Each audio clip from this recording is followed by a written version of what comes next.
Juan capítulo 21, verso 1 al 14. El Cristo resucitado y la pesca milagrosa. Después de esto, Jesús se manifestó otra vez a sus discípulos junto al mar de Tiberias y se manifestó de esta manera. Estaban juntos Simón Pedro, Tomás llamado el Dídimo, Natanael el de Caná de Galilea, los hijos de Zebedeo y otros dos de sus discípulos. Simón Pedro les dijo: voy a pescar. Ellos le dijeron: vamos nosotros también contigo. Fueron y entraron en una barca, y aquella noche no pescaron nada. Cuando ya iba amaneciendo, se presentó Jesús en la playa, mas los discípulos no sabían que era Jesús. Y les dijo: hijitos, ¿tenéis algo de comer? Le respondieron: no. Él les dijo: echad la red a la derecha de la barca y hallaréis. Entonces le echaron y ya no la podían sacar por la gran cantidad de peces. Entonces aquel discípulo a quien Jesús amaba dijo a Pedro: es el Señor. Simón Pedro, cuando oyó que era el Señor, se ciñó la ropa porque se había despojado de ella y se echó al mar. Y los otros discípulos vinieron con la barca arrastrando la red de peces, pues no distaban de tierra sino como 200 codos. Al descender a tierra, vieron brasas puestas, un pez encima de ellas y pan. Jesús les dijo: traed de los peces que acabáis de pescar. Subió Simón Pedro y sacó la red a tierra llena de grandes peces, 153, y aun siendo tantos, la red no se rompió. Les dijo Jesús: venid, comed. Y ninguno de los discípulos se atrevía a preguntarle: ¿tú quién eres?, sabiendo que era el Señor. Vino pues Jesús y tomó el pan y les dio, y asimismo del pescado. Esta era ya la tercera vez que Jesús se manifestaba a sus discípulos después de haber resucitado de entre los muertos. Queridos hermanos, estamos por concluir el estudio a este Evangelio de Juan. Después de haber estudiado el capítulo 20, donde vimos la sepultura de nuestro Señor Jesucristo, y vimos también esas primeras apariciones del Cristo resucitado, y después de que Jesús se les aparece y les comisiona a sus discípulos para ir y predicar el Evangelio, todo parece haber quedado concluido, ¿verdad? Pero Juan nos entrega unas líneas más, un capítulo más para hablarnos de este Cristo resucitado. Juan tenía el propósito de escribir un último evangelio. Ya habían sido escritos 3 evangelios y la iglesia en aquellos días ya tenía 3 narrativas, 3 obras, 3 evangelios. Pero Juan, siendo el último de los apóstoles con vida, va a escribir un 4º evangelio. Y en este 4º evangelio él tenía un propósito, como lo dice en el verso 31 del capítulo anterior. Juan dijo: todo esto se ha escrito para que creáis que Jesús es el Cristo, el Hijo de Dios, y para que creyendo tengáis vida en su nombre. Juan quería que los hombres creyeran en Cristo. Juan entrega este evangelio a la iglesia. Él quería que la iglesia siguiera creyendo y la fe en el Señor Jesucristo en la iglesia fuese firmemente arraigada.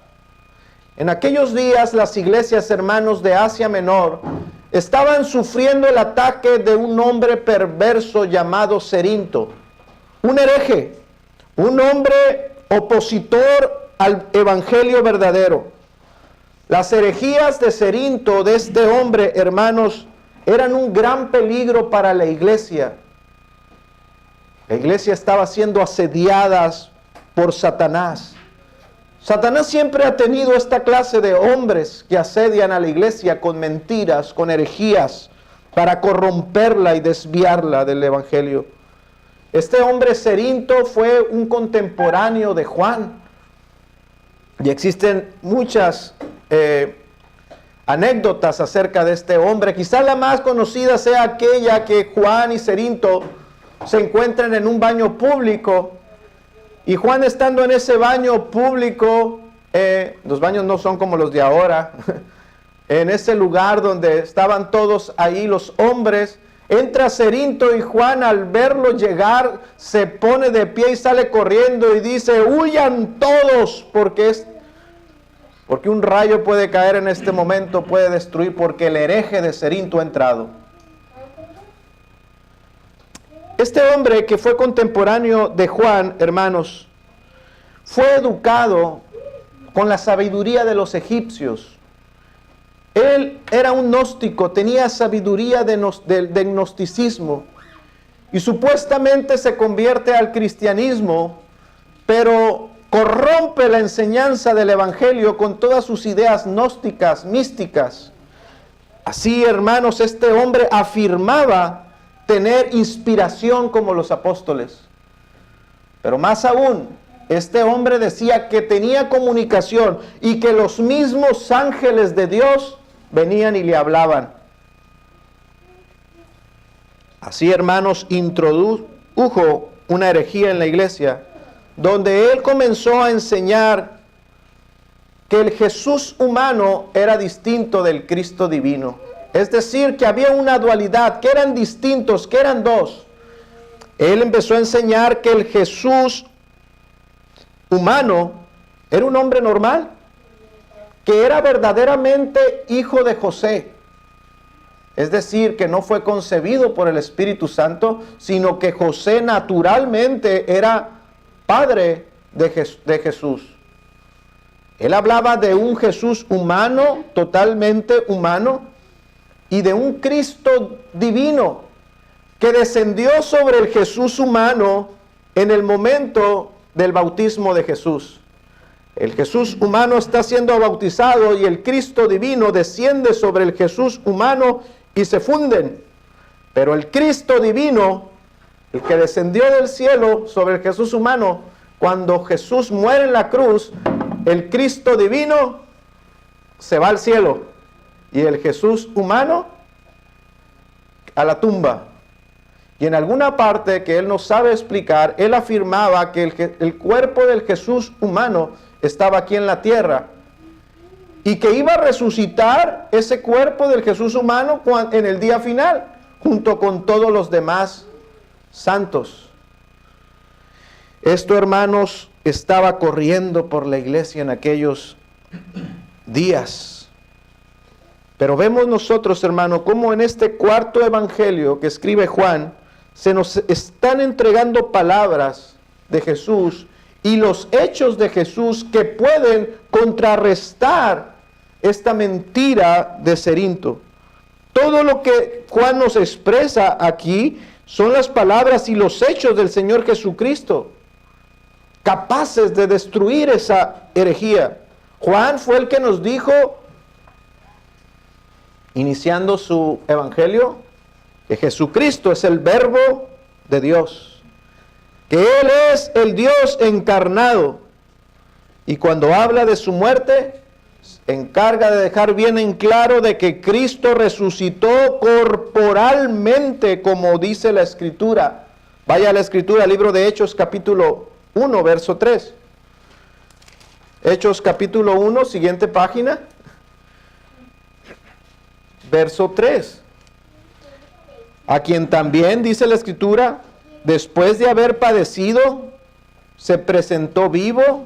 Está hablando de Jesús, después de haber sido muerto en la cruz, de haber padecido, se presentó vivo con muchas pruebas indubitables, apareciéndoseles durante 40 días y hablándoles acerca del reino de Dios. En este capítulo 21, el último de este evangelio, hermanos, se nos presentan más argumentos para creer más firmemente en la realidad de esa resurrección corporal de Cristo. Ya había, hermanos, muchos en la iglesia, en esos primeros años. Fíjese cómo la iglesia luchaba contra las herejías desde sus inicios.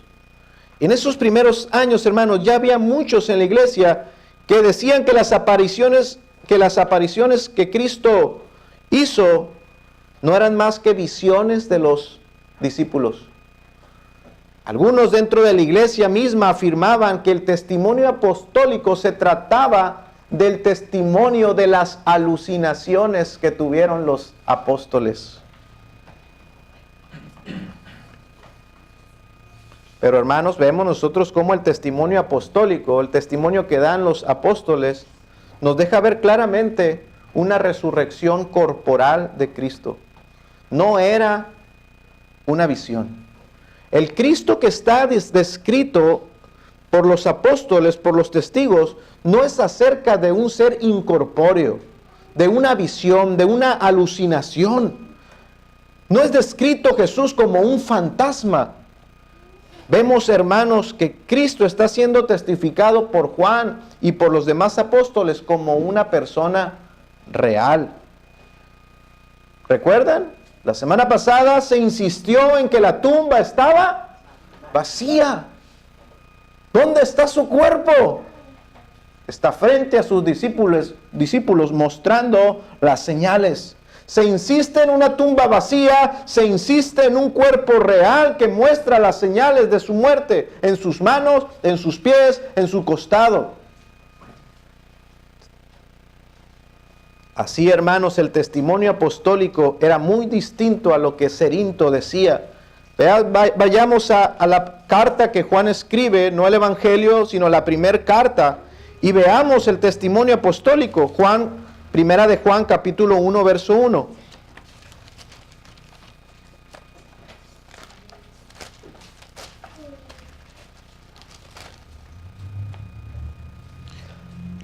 ¿Qué testificaron los apóstoles? Los testigos que vieron a Jesús, ¿qué fue lo que testificaron? ¿Un ser incorpóreo, una visión, una alucinación?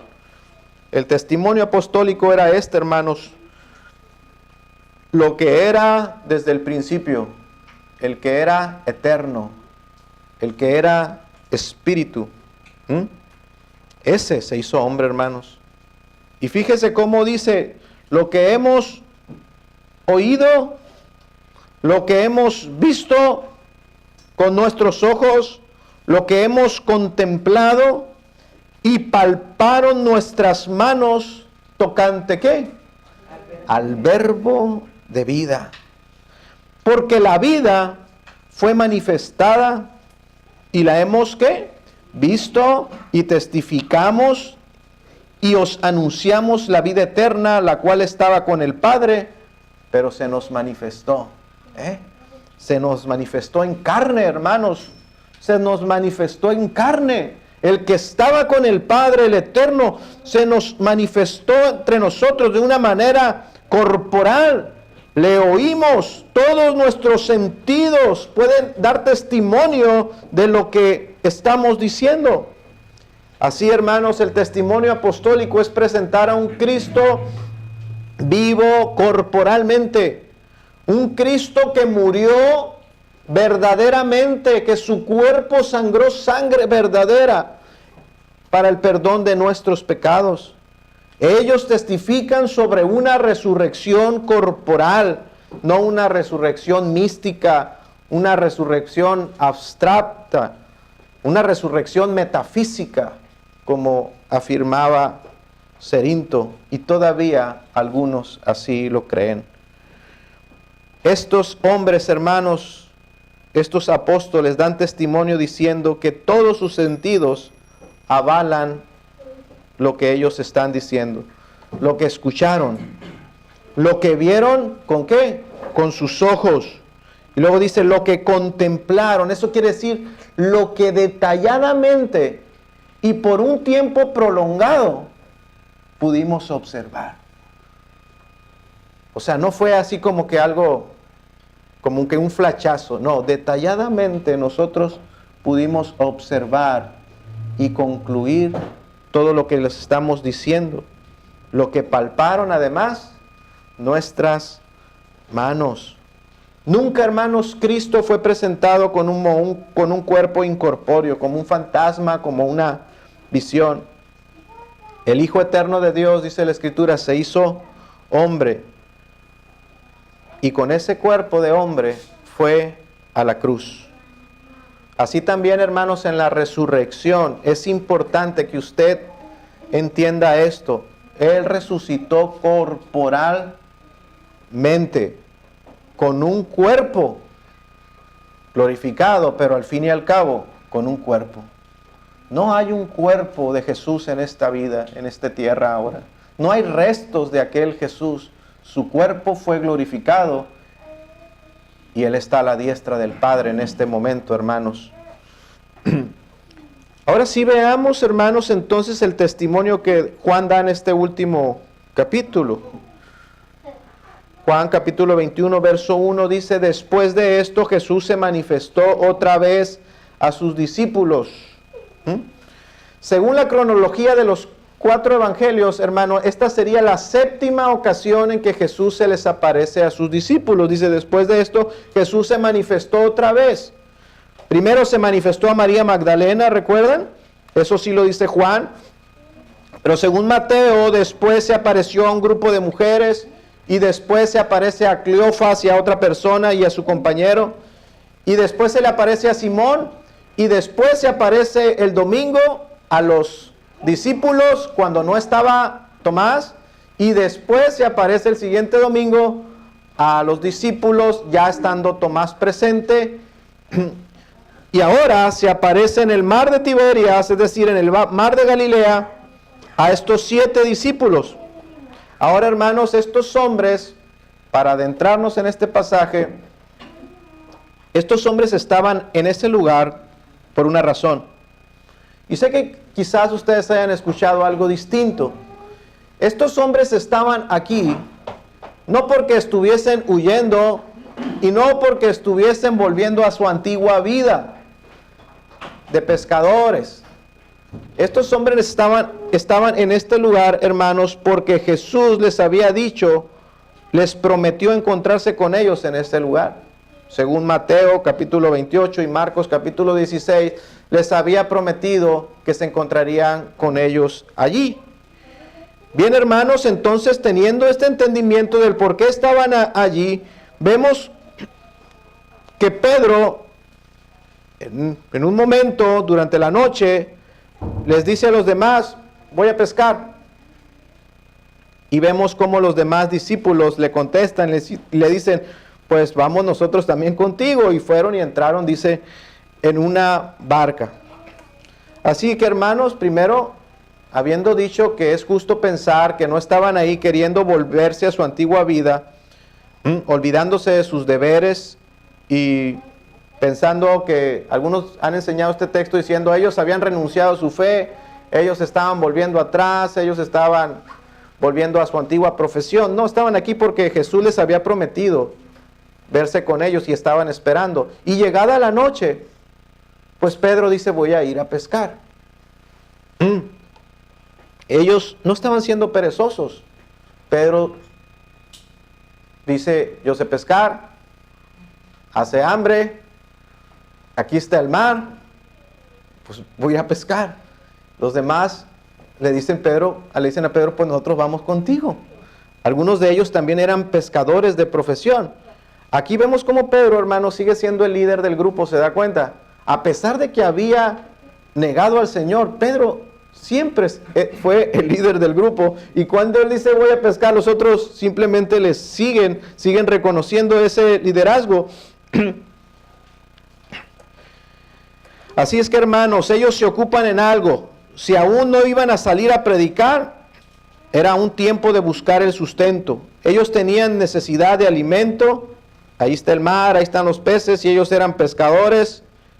Salen a pescar. Van de noche a pescar, como dice el texto. Pero dice el texto que fue una noche infructuosa. Dice, y aquella noche no pescaron nada. Así es que toda la noche trabajaron, echaron las redes, no salía nada, horas, no pasaba nada. Seguramente ya estaban cansados, estaban hambrientos, y ya iba a salir el sol, clareando la mañana. Entonces ven a un hombre a la orilla de la playa que ellos no logran identificar. Aparece este hombre y les pide de comer.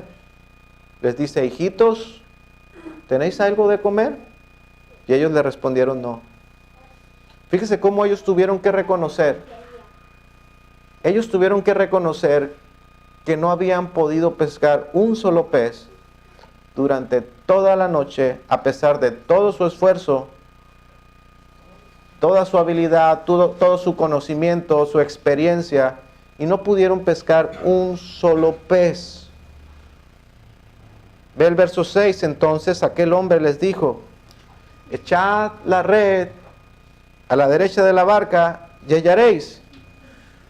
Aquí ocurre algo curioso. Estos discípulos obedecieron. Obedecen la instrucción de ese hombre que no logran reconocer, que no saben ni quién es, y aún así obedecieron. Recuerdo que cuando era adolescente o desde niño, acostumbrábamos ir a pescar con mi padre. Mi padre y yo salíamos de pesca, íbamos a lugares que nosotros sabíamos que en esos lugares podíamos tener una buena pesca, pero había ocasiones en que parecía que los peces habían desaparecido por completo y podíamos pasar ahí muchas horas del día entero y no pescar un solo pez. Eso ocurría ocasionalmente, pero en esas ocasiones cuando no había pesca, no salía ningún pez, esas ocasiones podían ser rescatadas si nos encontrábamos con un pescador experimentado. Y en ocasiones a veces esos pescadores nos decían, los peces están saliendo en tal lugar con tal carnada. Si llegábamos a toparnos con uno de ellos y nos orientaba y nos decía dónde se encontraban el banco de peces y nosotros íbamos, podíamos rescatar el día entero. En tan solo unos minutos podíamos obtener la pesca de todo el día. Cuando escuchábamos la voz de aquel pescador experimentado. Recuerdo que en ocasiones eso ocurría y siempre era muy grato rescatar el día de esa manera. Así, hermanos, que saber escuchar a otros pescadores de profesión es una parte fundamental para todos los que son aficionados a la pesca. O sea, que son novatos. Poder tener oído y la humildad para escuchar a alguien que sabe más, te puede salvar el día. Pero en el caso, hermanos, de los discípulos, ellos no tenían ni idea quién era aquel hombre. Y además, ellos eran los pescadores experimentados. Ellos eran los expertos pescadores. Aquí no sabemos por qué, aparentemente, por qué ellos obedecen a aquel hombre que no conocen. Y la única razón o evidencia que el texto nos da, hermanos, es aquella voz que se escuchó desde la orilla. Es esa voz amorosa que les llama y les dice, hijitos, hijitos, ¿tenéis algo de comer? La manera en que esa voz se escuchó, esa manera amorosa de llamarles hijitos, esa tierna voz, hermanos, seguramente mereció el respeto y la obediencia a la petición que Él les hace, echen la red a la derecha. Además, hermanos, pues no había mucho que perder, ¿verdad? Ya habían tirado tantas veces, una vez más, no requería mucho esfuerzo. No requería mucho esfuerzo, pero sí requería humildad. Sí requería humildad. No sé quién es. Yo soy el que sabe qué se necesita para obedecer. Humildad. Para poder obedecer. Aquel hombre que no reconocen, sabemos que era Jesús, que era el Cristo. Y vemos, hermanos, que Jesús, si nosotros ya hemos visto todos los atributos que Jesús despliega durante su ministerio y que Él conocía todas las cosas, que Él conocía lo profundo del corazón y que tenía conocimiento de todo. Nosotros, hermanos, podemos entender que Jesús ya sabía que ellos no habían pescado nada en esa noche, que en ese encuentro Jesús les estaba recordando, más bien que Jesús les estaba recordando aquello que Él ya les había enseñado. Jesús ya había enseñado, es que ustedes no pueden hacer nada sin mí. Este encuentro con el Cristo resucitado les recordará a sus discípulos su dependencia absoluta de su Señor y que sin Él nada pueden hacer. Este encuentro les proveerá, hermanos, de ese entendimiento. Jesús, en otras palabras, les pudo estar diciendo, no han pescado nada, ¿verdad? Yo les voy a enseñar dónde deben arrojar su red. Yo sé que no tienen nada que ofrecerme, ¿verdad? Y ellos contestan, no. Por eso yo les he preparado un desayuno aquí a la orilla. Vemos que ellos obedecen aquella voz. Dice el verso 6. Entonces la echaron y ya no la podían sacar por la gran cantidad de peces. Se requiere humildad. Se requiere humildad para obedecer verdaderamente. Ellos pudieron decir, ¿acaso tú allá desde la orilla, a unos 100 metros de distancia, nos puedes decir dónde echar la red? Ellos pudieron pensar, somos nosotros los que estamos en la barca y podemos ver desde aquí mejor que tú si hay peces de este lado o si los peces están de este lado. Tú que estás allá, nos vas a decir. Puedes ver mejor que nosotros. Tú tienes una visión mejor que nosotros, estando tan lejos, tan distante de nosotros. Tu petición es absurda. Tu petición es soberbia.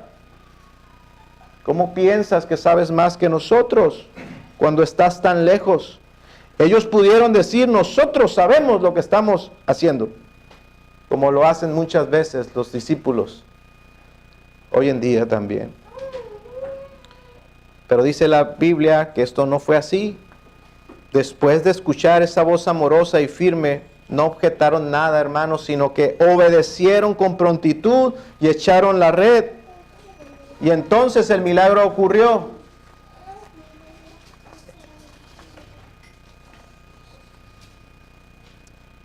Yo quisiera que reflexionáramos y pensáramos cuál fue el milagro, hermanos, en esta ocasión. Primero habremos de decir que el milagro, hermanos, no fue que Jesús creó peces en ese momento. No se hicieron peces de la nada. Más bien, debemos ver que Jesús obró para que todos esos peces estuviesen en ese momento de ese lado de la barca. Él congregó a los peces de ese lado de la barca para ser pescados. Pero hermanos, ¿cuál es el propósito de este milagro? Ellos ya habían visto muchos milagros de Jesús. El propósito de este milagro no era que los discípulos se asombraran nuevamente del poder de Dios. El propósito de este milagro era que sus ojos pudieran ser abiertos, hermanos. Ellos no identificaban al Jesús resucitado. Y este milagro ocurre, hermanos, para abrir sus ojos, para que puedan ver que sin Jesús no pueden hacer nada. Este milagro asombroso es con el propósito, hermanos, de arraigar su fe en Jesucristo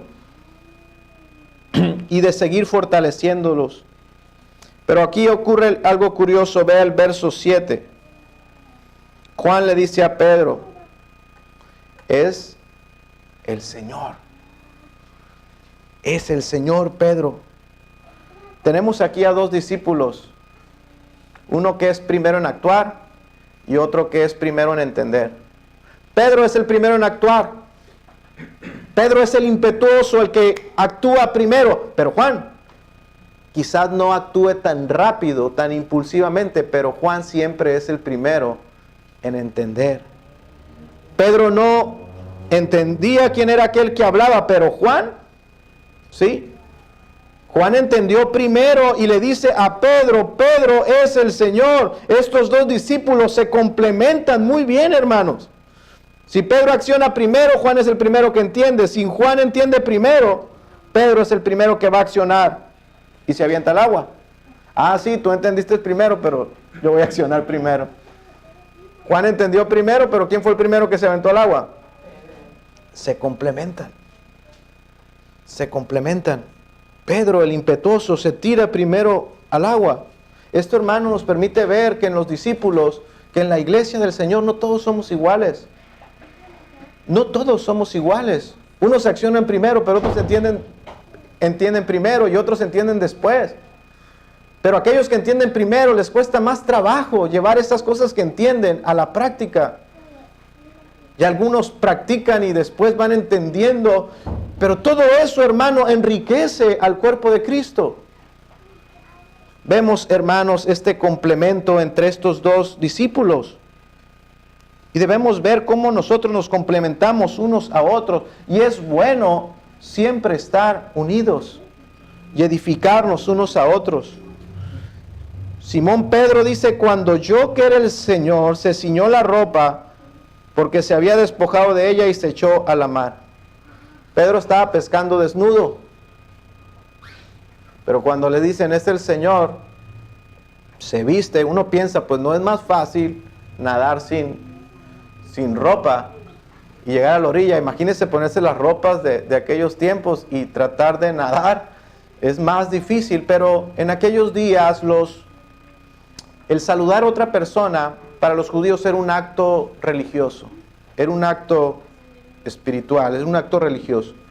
Así es que presentarse delante del Señor de esa manera no era propio. Así es que él prontamente se pone sus ropas y se avienta y se dirige al Señor. El impetuoso Pedro deja todo atrás, se olvida de los peces, se olvida de las redes, se olvida de la barca, y va al Señor. Pero están los otros discípulos, que son menos impetuosos, que llegaron también a Jesús. No por ser impetuoso, que Pedro fue el único que llegó, sino dice que después llegaron los otros discípulos, los menos impetuosos, también llegaron a la barca con los peces. Hermanos, qué bueno que no todos son como Pedro. Imagínense la pérdida que hubiese ocurrido si todos se avientan a la barca, pierden los peces, y no viene todo lo que viene adelante. Pero nos complementamos. Los demás vienen también y van hacia donde mismo. Unos llegan primero, otros llegan después. Qué bueno, ¿verdad? Que no todos somos iguales. Y lo que encuentran, hermanos, cuando llegan a la orilla es una escena conmovedora. En contraste a 7 hombres que no pudieron darle de comer a uno, su incapacidad de obtener sustento, tenemos aquí a uno que ya les tiene preparado el desayuno para 7. Vemos el contraste, hermanos, que cuando ellos llegan, ellos ya ven ascuas, ven el fuego en la orilla de la playa y ven a este hombre con pan y un pescado para servírselos, hermanos. Ese hombre en la playa había preparado un fuego y una comida sencilla con pan y pescado. Pero antes de desayunar, el Señor Jesús le da una orden más. Antes de desayunar, les da una orden más. Así como antes de desayunar, siempre hay una orden más, ¿verdad? Lávense las manos. Pero hay una orden más que siempre debemos de dar como creyentes. ¿Qué es? Dar gracias. Meditar en lo que vamos a hacer. Y Jesús hace lo mismo. Antes de desayunar, antes de darles el alimento, les pide algo. ¿Y qué les dice? ¿Qué les pide? Verso 10. Jesús les dijo, traigan los peces que acabáis de pescar. Traigan los peces que acaban de pescar. Jesús no les dice esto, hermanos, que traigan más peces porque no va a alcanzar ese pescado. Jesús había alimentado a muchos, había hecho puede alimentar a muchos con poco, eso no era problema. Pero Jesús no les dice traigan más porque no va a alcanzar. Él les dice traigan los peces que han pescado. La pregunta es, ¿para qué serían traídos esos peces? Así es que miren aquí ahora, de nuevo al impetuoso, 7 hombres no podían sacar la red, no podían traer la red. Y aquí vemos a Pedro, como él solo trae la red. Dice, y sacó la red a tierra llena de grandes peces, 153, y aun siendo tantos, la red no se rompió. Hermanos, podemos, hermanos, ver cómo antes de desayunar, Jesús quería que trajeran los peces y se dieran cuenta, que meditaran en este milagro. Los contaron, 153 grandes peces. Qué bueno, hermano, es meditar antes de participar o de tomar cualquier bendición. Siempre será más provechoso meditar antes que tomar. Si vas, hermanos, a disponerte a escuchar la palabra, ¿verdad que sería bueno y más provechoso meditar antes en lo que vamos a hacer? Si vamos a participar de la cena del Señor, ¿qué hacemos? Es muy bueno y muy provechoso hacer una profunda reflexión sobre lo que vamos a hacer. Si vas a guardar el día del Señor, no es bueno venir y hacerlo como un simple deber, sino debemos meditar en lo que vamos a hacer. O simplemente, hermanos, si vamos a desayunar con nuestros hijos en la mañana, es bueno meditar en lo que vamos a recibir. Hermanos, hacer una meditación siempre es de gran bendición. Jesús les dice, póngala allí, tráigala aquí, que esté frente a ustedes y dense cuenta lo que ha ocurrido. Así, hermanos, Juan meditó en 2 cosas que él vio. La gran cantidad de peces, 153 grandes peces, y dice, y la red no se rompió. Jesús quería que ellos se dieran cuenta de estas cosas y que meditaran en ellas. Que a pesar de todos esos peces, si no hubieran traído la red no se hubieran dado cuenta. Ellos hubieran dicho, pues quizás hubieran sido más, pero vieron la red y la red estaba intacta. Así, hermanos, ellos pudieron meditar el milagro y tener un mayor gozo, tener un mayor provecho de ese milagro que Jesús había hecho, porque el milagro no era para ser simplemente una demostración de poder. Jesús quería que ellos entendieran cosas. Así, hermanos, Jesús sabía de las necesidades que estos hombres tenían, las necesidades físicas y las necesidades espirituales. Jesús siempre fue como un buen padre para cada uno de ellos. 3 años atrás Jesús los llamó a cada uno de ellos cuando estaban afanados en sus cosas, en sus quehaceres, y los llama, los aparta y los trae, los llama a seguirle.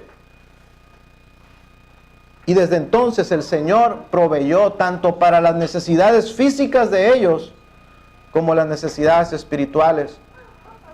Por eso los discípulos estaban tristes cuando decían, va a morir, se va a ir. Y ellos se entristecían y quedaron tristes porque este hombre siempre había sido su sustento tanto físicamente como espiritualmente. Él nos llenaba de todo lo que necesitábamos y va a morir. Pero Jesús les decía, es necesario que un poco de tiempo los deje, porque Jesús también tenía que suplir la mayor necesidad que ellos tenían. La mayor necesidad de estos discípulos no era el sustento físico, era el sustento espiritual. Jesús tenía que morir, ir a la cruz para satisfacer la necesidad espiritual que ellos tenían. Pero ahora está resucitado. Y está aquí de nuevo resucitado. Y vemos cómo como un padre no ha dejado de proveer para ambas cosas. Sigue proveyendo las necesidades físicas y las necesidades espirituales.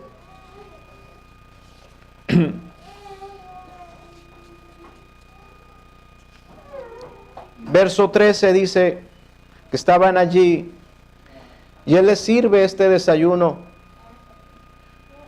Pero ese desayuno, hermanos, imagínenselos a la orilla de la playa, alrededor de una fogata, un lugar ahí de unas brasas donde está el pescado, y les sirve a cada uno el alimento.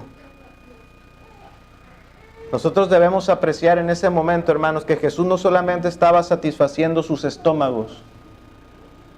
Aquellos hombres estaban de nuevo recibiendo el sustento espiritual. Imagine el gozo de descubrir y de ver que ese hombre era Jesús, era su maestro, que estaba vivo y que estaba con ellos y que estaba amándolos y que estaba sirviéndolos y que estaba poniendo pan en su boca, que estaba poniendo sustento en sus estómagos. Eso seguramente llenó no solo sus estómagos, sino llenó su alma, proveyendo de todo lo que ellos, hermanos, necesitaban. Seguro que ese momento, hermanos, fue una experiencia espiritual para ellos.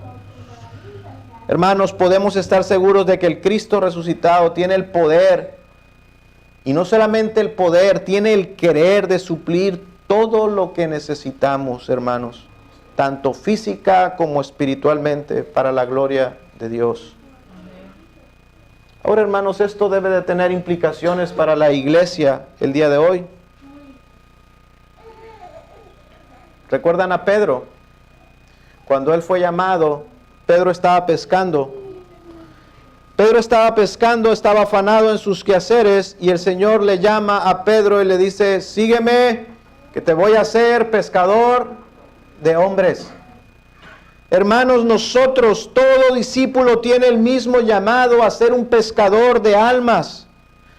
Y el Señor aún sigue irrumpiendo en las vidas de los hombres que están afanados en sus quehaceres mundanos, y sigue llamándolos a un propósito excelso, a un propósito divino, de venir a su reino y ser pescadores de almas. Ahí, hermanos, cuando el Señor nos llama, tú debes de recordar que nos llamó con un propósito. Venid en pos de mí y te voy a hacer un pescador de hombres. Debemos también, hermanos, recordar que si tenemos este llamado, hermanos, debemos de recordar quién es el verdadero pescador. ¿Quién es el experto en esta tarea? Es Cristo, mi amigo, es Cristo, mi hermano, que es Cristo verdaderamente quien es el pescador. No nosotros. Nosotros somos la red. Nosotros somos aquella red que el Señor tira en este mundo para atrapar y traer a los demás. Nunca creamos, hermanos, que nosotros somos los expertos en esto. La iglesia del Señor es la red que Él usa para traer a los perdidos y hacerlos parte de su reino. Hermanos, pero debemos de recordar también lo que Jesús dijo.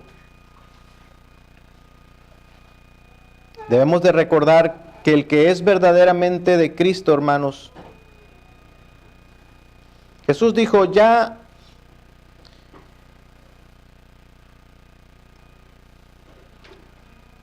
algunos de nosotros podemos decir: yo ya he tenido un encuentro con el Cristo resucitado. Todo el que es cristiano es porque ha tenido un encuentro con este Cristo resucitado. Nadie puede ser cristiano sin haberse encontrado con Cristo. Jesús dijo: mis ovejas van a oír mi voz. O sea, se van a encontrar conmigo. Nadie puede decir: yo soy cristiano, pero yo no he tenido un encuentro con Cristo. No, es que si eres cristiano es porque te has encontrado con el Cristo resucitado. Te ha llamado, has oído su voz y le has seguido. Y ocurre algo en este pasaje, hermanos, en los últimos versos que nosotros pudiésemos reflexionar. ¿Por qué los discípulos no les costaba tanto trabajo identificar o conocer este Cristo resucitado, cuando ya lo habían visto en otras ocasiones, resucitado, glorificado? Bueno, la Biblia no nos dice por qué. Algunos piensan que su aspecto era diferente. Algunos piensan que en el caso de María Magdalena era porque estaba tan triste y la tristeza había nublado su vista y por eso no reconocía. Por favor, ayúdenme con la puerta, hermanos. Y sí, para los otros servicios, siempre la puerta cerrada. Si hace calor hay que prender el aire. ¿Por qué, hermanos, entonces no reconocían a Cristo? Algunos dicen, bueno, es que quizás en este caso es porque estaba tan lejos y no lo reconocían, o porque todavía era oscuro, no había mucha luz y todavía no lo reconocían. La Biblia no nos dice por qué no lo reconocían. Pero yo quisiera preguntarles lo mismo a ustedes. ¿Por qué si cada uno de ustedes ha tenido un encuentro con el Cristo resucitado, a veces les cuesta trabajo reconocer cuando están frente a Él? Y a veces nos comportamos como si Él no estuviera y no estuviera hablándonos. O como si fuera un extraño el que estuviera hablando. O como si la voz que se estuviese escuchando fuese la voz del vecino. Y nos distraemos. O ignoramos o vagamos en nuestros pensamientos. ¿No nos ocurre acaso también eso a nosotros? Ya nos hemos encontrado con Él y le hemos visto, pero la siguiente semana escuchamos la voz, estamos frente a Él y ya no le reconocemos. Actuamos como si fuera un extraño.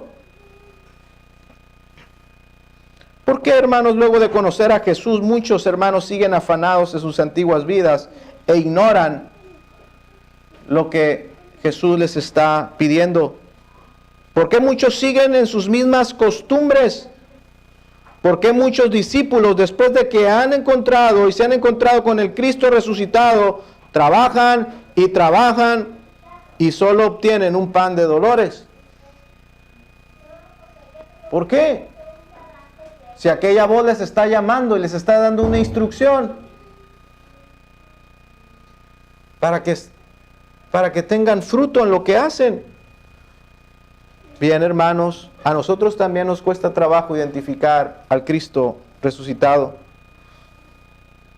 Yo creo que Jesús esperaba ser reconocido. Jesús esperaba, hermanos, que se le reconocieran. Por eso dice la Biblia, se apareció muchas veces. Y los discípulos siempre batallando con tratar de saber si era Jesús o no. Pero Él, teniendo misericordia, se aparecía muchas veces. Hermanos, reconocer a ese Cristo resucitado a veces lleva tiempo. La Biblia dice que Dios quiere que crezcamos en el conocimiento de Cristo. Y eso, hermanos, nos da la idea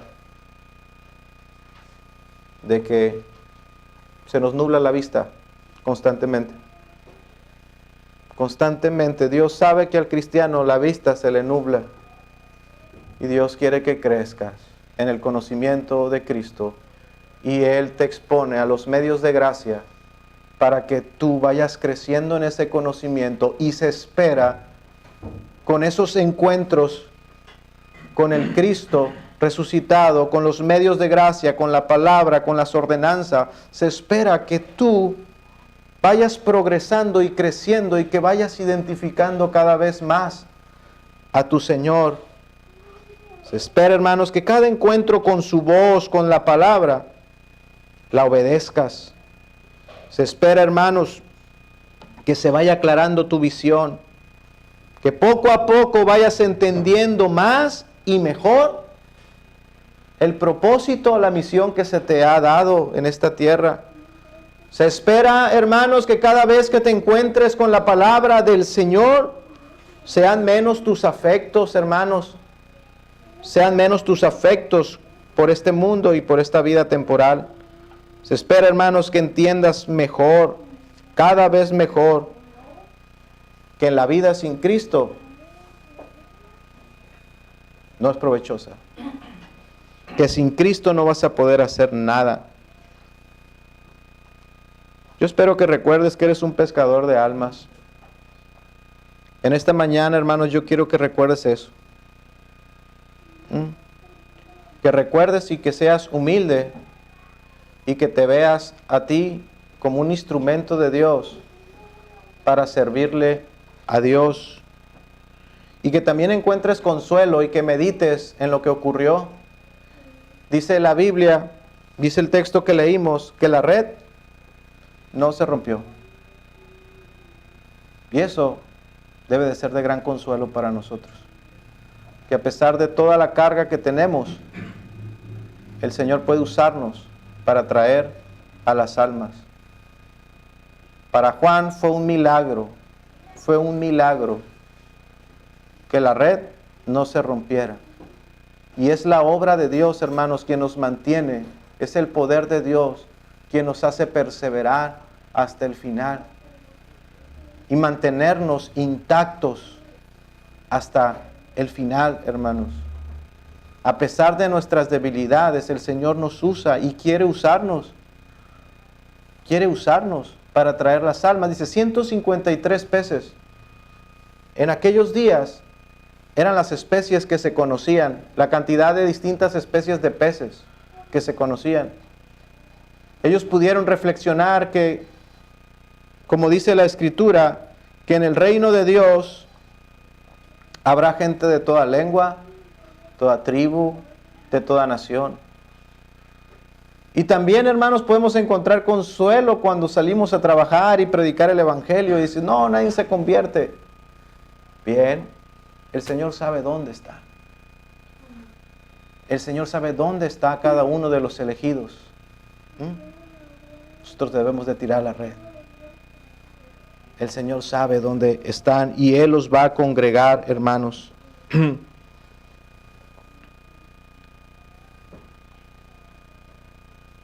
Si te cuesta trabajo, hermanos, para identificar y ves tu debilidad, debemos recordar también esa actitud del Señor, que continuamente Él nos sirve con amor y sigue supliendo amorosamente todas nuestras necesidades.